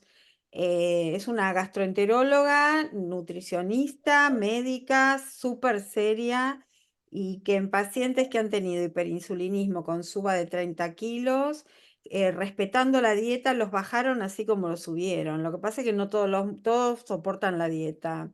La doctora se llama Coral, ay, no, Coral sos vos. Ay, no me acuerdo, qué tonta, tengo una laguna, pero es muy interesante, es un método no cruento, no farmacológico, y lo que hacía es, por ejemplo, le da verduras a la mañana y proteínas a la noche por el poder insulínico de cada alimento, inclusive según la cocción. Súper interesante. Algún día le voy a... Marcia, ¿podrías invitarlas Sí, a la voy a dar una invitar, la voy a invitar. charla? Sí, estaba pensando cuando escuchaba a las doctoras que vamos a invitarla para que comente un poco los casos. Tengo muchos casos con ella. Em, Sí, perdón, sí, perdón. Coral, ¿y si sacás toda la medicación, qué pasa? Nunca se la saqué de golpe, todo junto. Siempre le fui haciendo los cambios de forma gradual. La única vez, podría decir cuando lo empecé a atender, que no, a ver, o no exactamente, esperé hasta los 6 años con el tema del metilfenidato, pensando que por ahí ese podría llegar a funcionar. Pero a ver, a los 2 días, no llegó a 2 días. A ver, le saqué el metilfenidato, empezamos con metilfenidato, 10 miligramos, me mandaba un video, estuvo llorando, pataleando durante 6 horas seguidas y mirá que era el medio comprimido de 10 miligramos, o sea, 5 miligramos de acción corta. Bueno, y no, se desregula, no es que se desestabiliza, se desregula, se trepa por las paredes, lo agarra al perro, le pega, así. Coral, si le sacás toda la medicación, introducís grupos de un profesor de gimnasia que esté permanentemente trabajando con él, ¿hay posibilidades de trabajar con eso? Porque yo creo que Tiene, uno tiene. sigue dándole más medicación y ahora justo le está No, dando fue un el momento, antipsicótico que más engorda. no, porque era a ver, está olanzapina y la clozapina. Él tiene, entre el equipo terapéutico que tiene un psicomotricista que tiene Bueno, un pero No, no, eso espera. no. Pero tiene un Estoy hablando, gimnasio en su.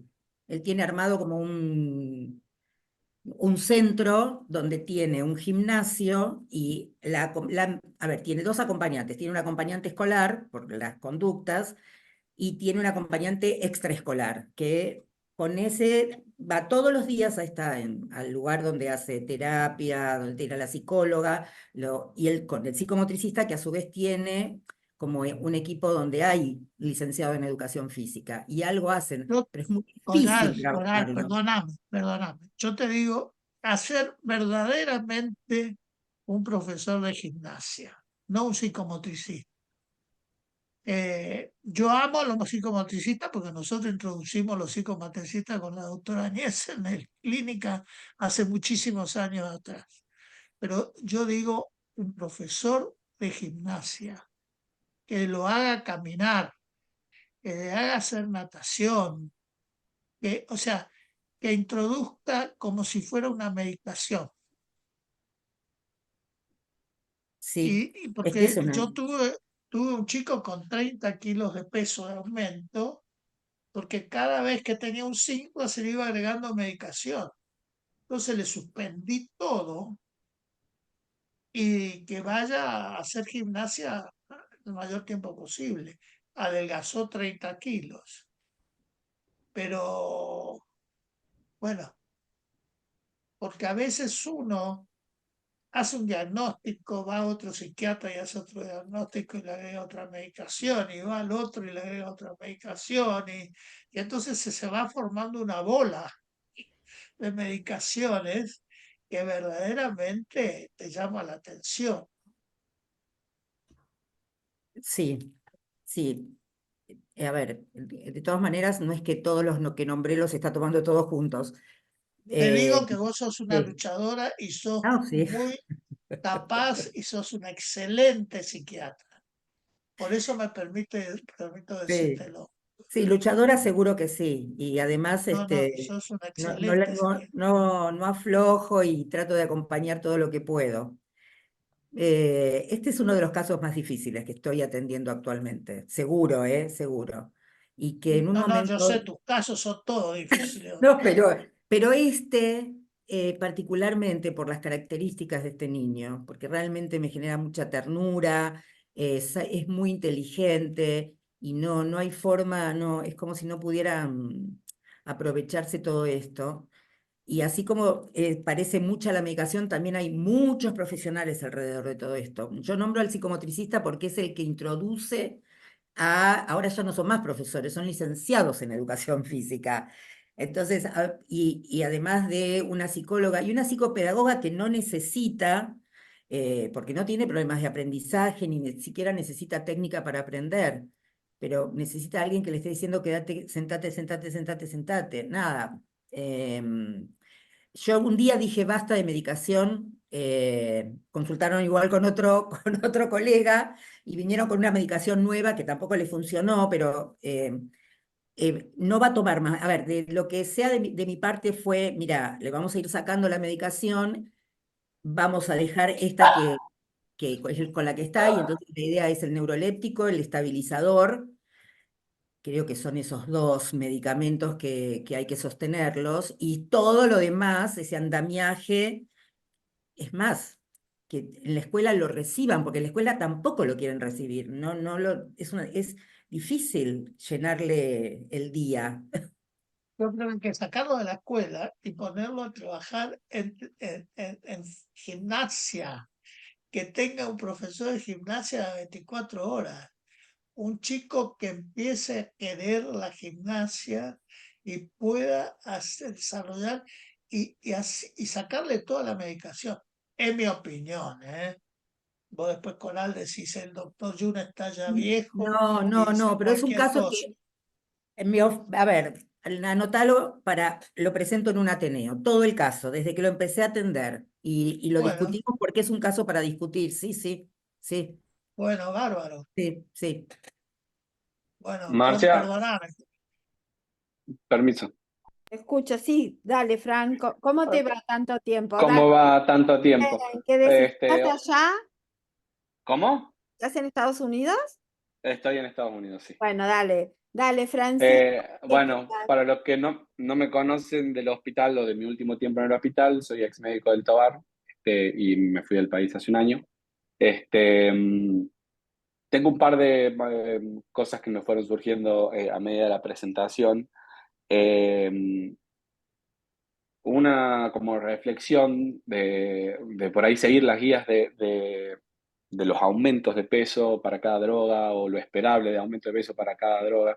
El principal problema que creo que tenemos como psiquiatra, yo si bien hace un año que no ejerzo, porque hace un año que me vine, es la polifarmacia. Es el tener que combinar psicofármacos que terminan potenciando estos efectos que muy bien describieron. Y me olvidé con lo que quería abrir, que era, bueno, felicitarlas por la presentación. Yo vivo en Massachusetts, es muy raro que pueda acceder a un webinar gratuito que no sea patrocinado por la industria, digamos, ahí sí, y en general es para presentar alguna droga o alguna cosa del estilo. Y el agradecimiento a Marcia por sostener el espacio, porque estas discusiones, por lo menos a los webinars a los que me metí, no se dan, no hay espacio para esto. Así que voy a volver a ser habitué de esto, porque la verdad que es súper nutritivo. Entonces, pensando en lo de la polifarmacia y con la mención a la bipolaridad, se me vino el valproico y el efecto hiponatrémico que puede producir el uso de ácido valproico. ¿Qué nos pueden contar o actualizar? Porque la presentación fue excelente y súper actualizada.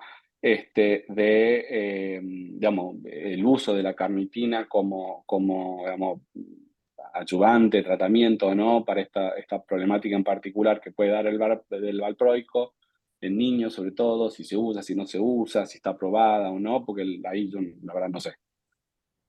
Bien. Mira, el uso de carnitina que está probada y que hemos usado en el hospital, y ahí la Sabri me va a tener que ayudar porque en realidad es solamente desde las nutricionistas y en tratamientos neurológicos específicos, ¿se acuerdan la dieta cetogénica? ¿Sí? De epilepsia, ¿sí? ¿Sí? Ahí sí, súper rigurosos los estudios, muchos estudios de investigación en eso. Con el valproato, en realidad, si no hay hiponatremia, no, y las veces a ver, el efecto más grave de los años hospitalarios, yo trabajo, ahora ya no estoy en el hospital desde hace un año, que por tratar de terminar la tesis doctoral, pero igual que la Sabri, pero 20 años ya por el hospital desde el 2006, no 20 todavía. El efecto colateral más grave que vi fue un fallo hepático que llevó a la muerte. ¿Sí? Wow. ¿Un qué? Wow. Perdón, no Un te fallo entiendo. hepático. Un fallo Ah, hepático, una insuficiencia hepática, y eso que se había dado gradual, ¿sí? Pero primera dosis y le produjo el fallo hepático. Seguramente una predisposición de base en niño, ¿sí? Era una epilepsia, no era nuestro, no tuvimos ese disgusto, pero la verdad es que dejó con mucho dolor a los neurólogos en ese momento, ¿sí? Porque falleció el paciente. Silvina, ¿vos decís por la carnitina o por No, por el el valproato. Valproato. Ah, por el valproato. Sí, hablando de efectos ¿Y la, colaterales del valproato. y la carnitina ustedes la usan? No, no, eso es lo que le iba a decir. Si hay hiponatremia, se corrige y se retira el fármaco. Eso es lo que hemos hecho. No, y la verdad es que no hemos visto mucha frecuencia. En valproato lo que hemos visto es lo hepático, el ovario poliquístico, ¿sí? La poliquistosis ovárica, son los dos más frecuentes, ¿sí? Sobrepeso, y el ovario poliquístico y el aumento de las enzimas, que tenemos mucho cuidado porque, bueno, en el hospital quedó como la marca claramente de lo sucedido, ¿no? Pero no te puedo decir, la verdad es que hasta ahí tendría que investigar más, no la usamos, o sea, no sé, Sabri, si con las nutricionistas...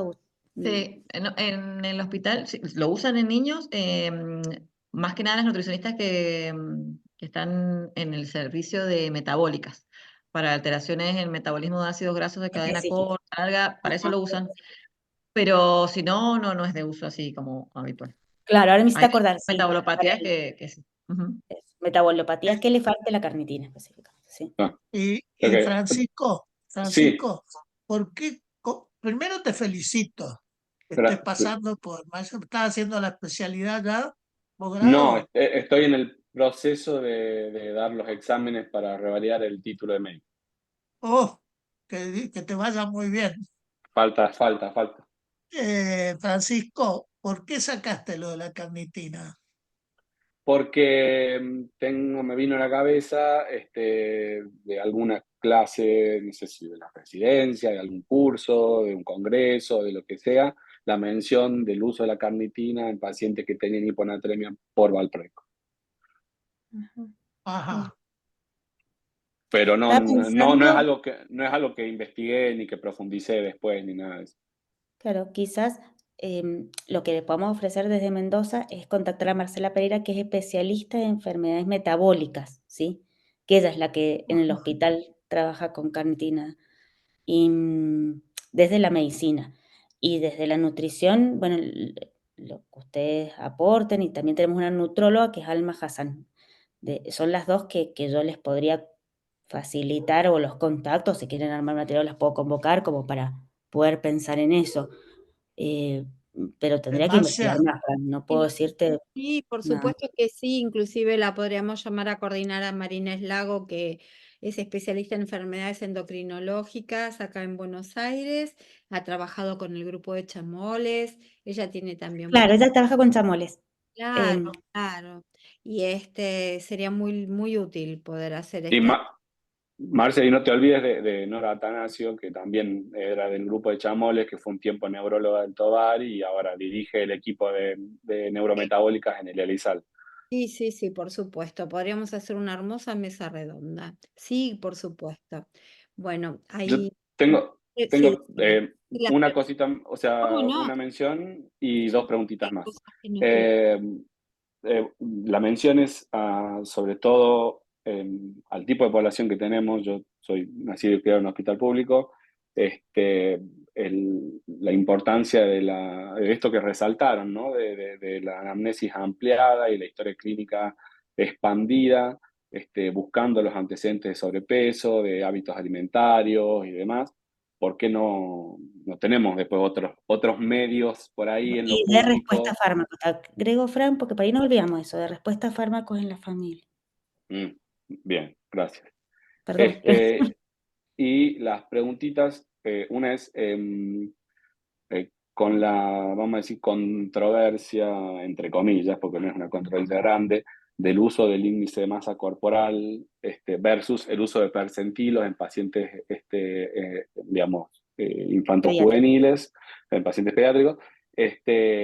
Digamos, cómo lo trabajan o cómo lo abordan o qué nos pueden como decir de eso, porque, bueno, hasta donde yo ahora estoy estudiando microbiología de nuevo, anatomía de nuevo, esas cosas, digamos, hasta donde yo había visto o hasta donde había leído, había poco de estandarizaciones o validaciones para Sudamérica, por ejemplo, del valor del índice de masa corporal que uno tendría que usar para guiarse, ¿no? Por suerte nosotros tenemos el percentilaje, digamos, que hacen los pediatras, o que podemos hacer nosotros también, digamos, si es una tablita que podemos chequear. Pero bueno, nada, que nos podían contar o que nos podrían Ahí la dejo a decir Sabri, a que eso. es la pediatra. Ella tiene que contestar, no la psiquiatra. Sí, nosotros manejamos con percentilos y de hecho como muchas veces exceden el percentilo 97, usamos lo que se llama puntaje Z, que, que ya las guías de la OMS y demás vienen con las tablas ya armadas, las gráficas. Sí, es verdad que es mucho más útil eso por el tema de la composición corporal. Igualmente, en general, yo en mi práctica, con las nutricionistas con las que trabajo, no me baso en el valor absoluto, justamente el índice de masa corporal, sino más en la bioimpedanciometría. Veo mucho lo No. que es la composición masa grasa, masa magra, sí. Pero en general nos manejamos con percentilos, sí. Bien. Y la última pregunta, por ahí para los que somos de hospital público, ¿no? ¿Cómo trabajan en pacientes que tienen muy pocos recursos y sobre todo con la crisis que viene atravesando la Argentina en los últimos años, los cambios de hábitos? por la posibilidad de acceder a una alimentación un poco más saludable. Mira, lo que es re difícil, ¿sí? Sí. Bueno, Sabri va a tener mucha más experiencia. Yo te puedo decir desde la vida cotidiana, los comedores han funcionado muchísimo y todo lo que se hizo en prevención en escuelas cuando se empezó a establecer públicas, ¿no? ¿Sí? Lo que es los hábitos saludables en escuelas, sí. Que tengan el kiosco, que tenga una naranja, una manzana, qué sé yo, pero también en las carencias justamente el merendero. Si los chicos comen en los merenderos y a veces es la única comida del día. ¿Sí? Sí, Sabri, vos. comparto, no, tarea ardua, difícil. Si llegamos a cambiar el 1%, diría que nos ponemos contentos. Además que, de hecho, hablando claramente, no muchos profesionales les gusta el seguimiento del paciente obeso porque, en cierta forma, es frustrante porque uno, bueno, pero yo siempre digo, una gota que ayude al mar de esta población porque sí, a veces te faltan los recursos y justamente los padres te manifiestan esto de que no pueden comprar lácteos descremados, que bueno, que el consumo base, la verdura básica es la papa. Bueno, sí, hay muchas complicaciones en ese sentido, el hecho de que van a deportes y no van a lugares del municipio. En una oportunidad se intentó hacer un grupo multidisciplinario en el Hospital Noti con profe de educación física, con nutricionistas, se hacían talleres y demás, pero bueno, también Y se salud distribuyó en mental y el no nos tiempo, funcionó. no Queremos funcionó. avisar que no nos funciona. Exacto, pero también porque faltaba la adherencia de los, digamos, concurrencia de los pacientes. También se hizo un trabajo muy interesante en cuanto a la conciencia digamos, a las mamás se les hacía preguntas puntuales en relación a cómo veía a su hijo o su hija en relación a su peso, a sus hábitos, y la verdad que no hay conciencia de enfermedad en cuanto a la obesidad, ¿no? Muchas veces pregunta una enfermedad y la mamá, la vez que es súper obesa, y no te hace mención a eso. Entonces, eh, como ir desde lo más básico, es como trabajito así, por lo menos yo digo, si cambio el hábito de que empiecen a consumir, aunque sea una fruta en el día, bueno, Un montón. algo así chiquito, nos vamos poniendo contentos, pero si no, no pasa lo mismo, muy difícil.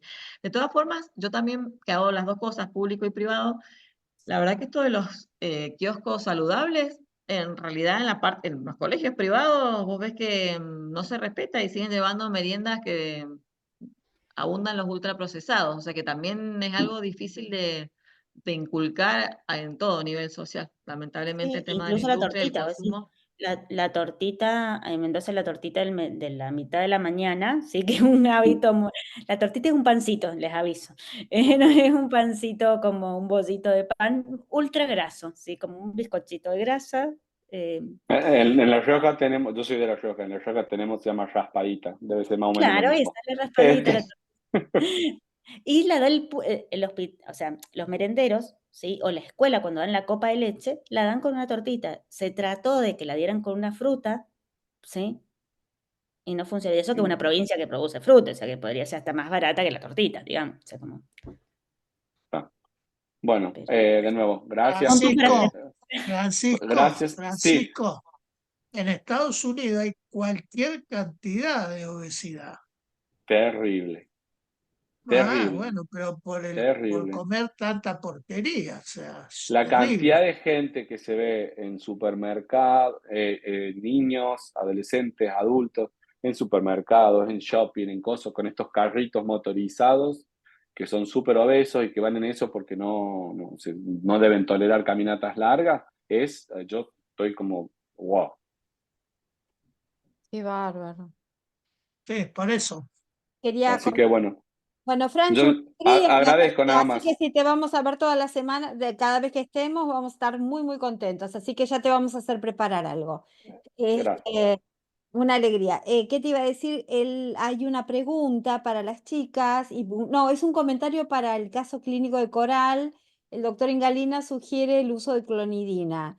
En las clínicas Santa Rosa lo usaban muchísimo, la clonidina ustedes saben que es un alfa estimulante que tiene un efecto sedativo, que se da también para el ADD, no produce tics y favorece también temas de problemas de comportamiento, inclusive en síndrome de Tourette. El tema de la clonidina, que yo lo usé, que también me aconsejó el doctor Ingalina, lo que sucedió es que da mucha tolerancia. Al principio es eficaz y luego deja de ser efectivo. No sé si estás ahí, Gustavo, si querés comentar algo. Creo que ya se retiró. Bueno, Sí, dice. ¿estás? Dale, Gustavo, dale, contá.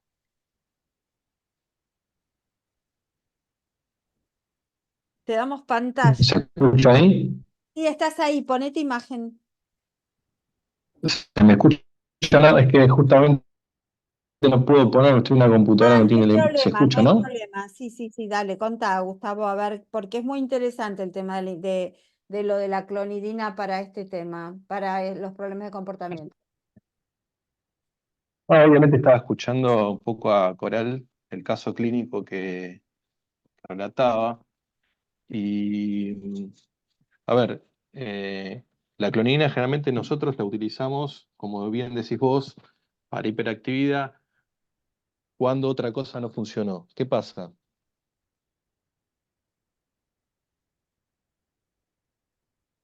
No te escuchamos más, Gus.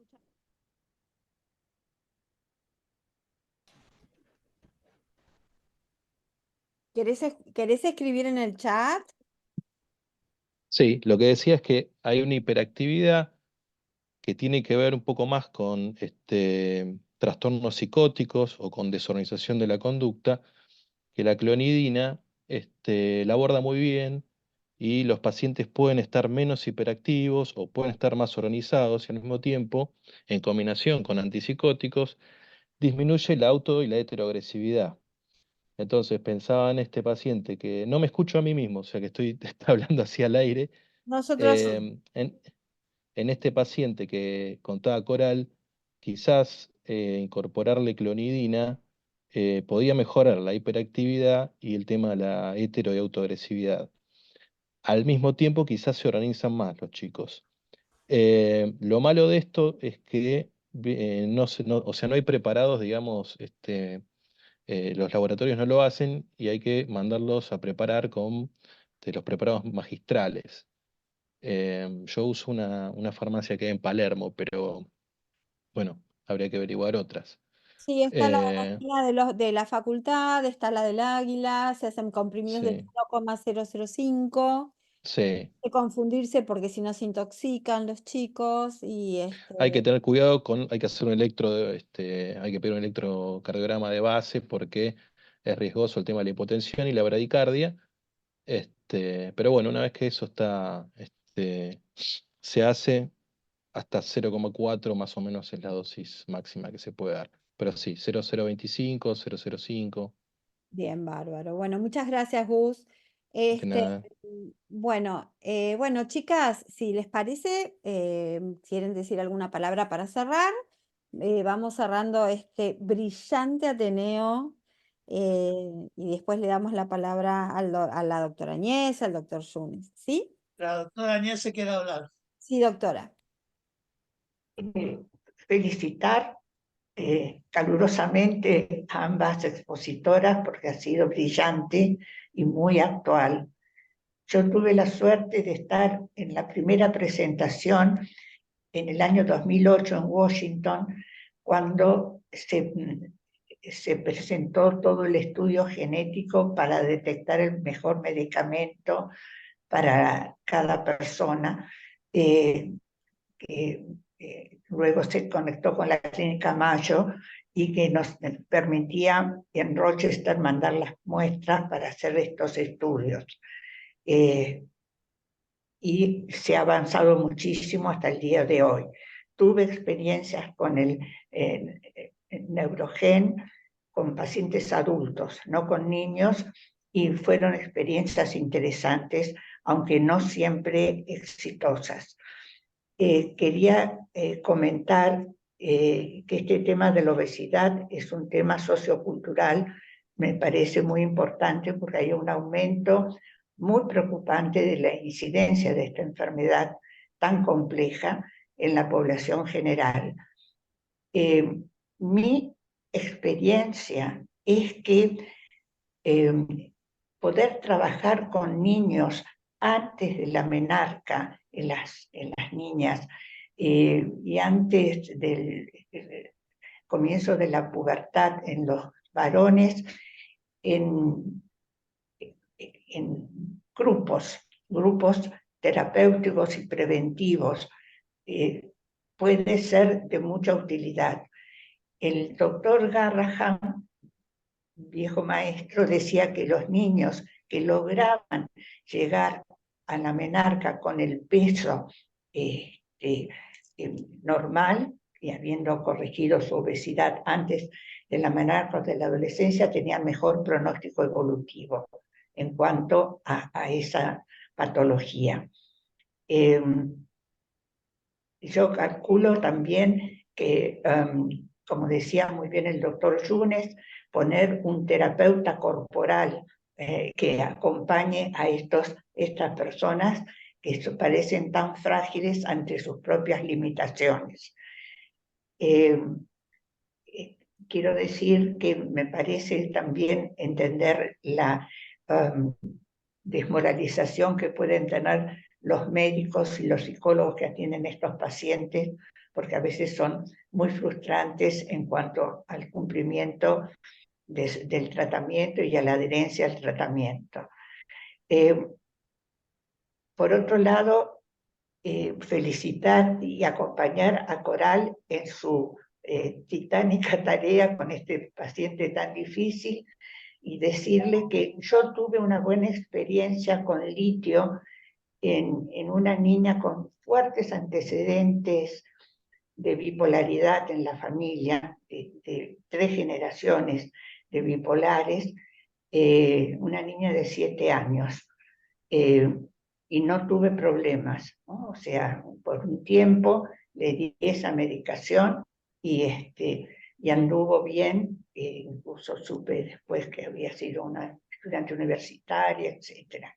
O sea, ese pequeño aporte que le puedo hacer a Coral. Nada más que agradecer poder estar en estos encuentros y aprender mucho de cada uno de ellos. Muchas gracias. La humildad de Gracias, los Lucía. grandes. La humildad de los grandes. Amorosa. Bueno, chicas, a ver si quieren decir algunas palabras para cerrar el día de hoy. No, un Bueno, yo agradecimiento. nada más cortito, perdón, que Sí, no es mi ámbito, pero agradezco a Silvina y a ustedes por la invitación. Me parece que es súper enriquecedor el trabajo interdisciplinario, sobre todo cuando tenemos que acompañar niños, familias, que es un largo camino, pero que entre todos es más fácil y más llevadero. Así que bueno, muchas gracias y yo también aprendí un montón, así que gracias. Qué lindo. Silvina, Yo quería agradecerles por el diálogo, por la invitación, por esto de poder contar nuestras experiencias con pacientes y nuestras dudas, nuestras inquietudes, fracasos, ¿sí? Porque así aprendemos todo y experiencias grandes del doctor Yunes, de la doctora Agnelli, y rescatar lo integral del tratamiento. Quizás nos abocamos mucho a lo muy biológico hoy, pero la importancia de lo integral, del tratamiento psicológico, individual, familiar, de deporte, de la escuela, eh, y que contarles que quizás una de las hipótesis del fracaso de lo que hicimos o se intentó hacer en el hospital fue tratar de hacer en un nivel 3 de complejidad con pacientes muy graves algo que nos debemos con la prevención y la promoción, ¿sí? Que es introducir desde los primeros años de vida, como decía la doctora, el cambio de hábitos, ¿sí? Y que cuesta tanto. Así que gracias, muchas gracias. gracias a ustedes, realmente fue hermosísimo el Ateneo. Dentro de 2 semanas vamos a tener un tema que es interesante porque la jefa de psicología del Hospital Garrahan va a dar un tema que hasta ahora no lo hemos abordado, que es el tratamiento psicológico de los pacientes niños y adolescentes con enfermedades oncológicas. Así que nos encontramos nuevamente en 2 semanas, desde ya están todos invitados. Doctor Yunes, si quiere cerrar, muchísimas gracias a ambas, realmente ha sido muy clínico el trabajo, muy útil. la discusión brillante. Así que, doctor Yunes, cerramos y nos vemos nuevamente. Sí, yo estuve muy contento porque en realidad amo el trabajo que hacen ustedes en Mendoza, que es una de las ciudades del interior que se preocupan mucho por el tema de la salud mental. Bienvenidas y muchas Gracias, gracias por su aporte. muchas gracias. Gracias, doctor. Bueno, y gracias Eh, a Fernando que estuvo Gracias, con las Marce. antenas ahí paradas Sí, para decir, está ahí Silvina y acá te tuvimos y pudimos hacer sí. hermosísimo Ateneo. Bueno, chicos, hasta dentro de 2 semanas y nos estamos viendo. Un beso grande a todos. Muchas gracias. Gracias.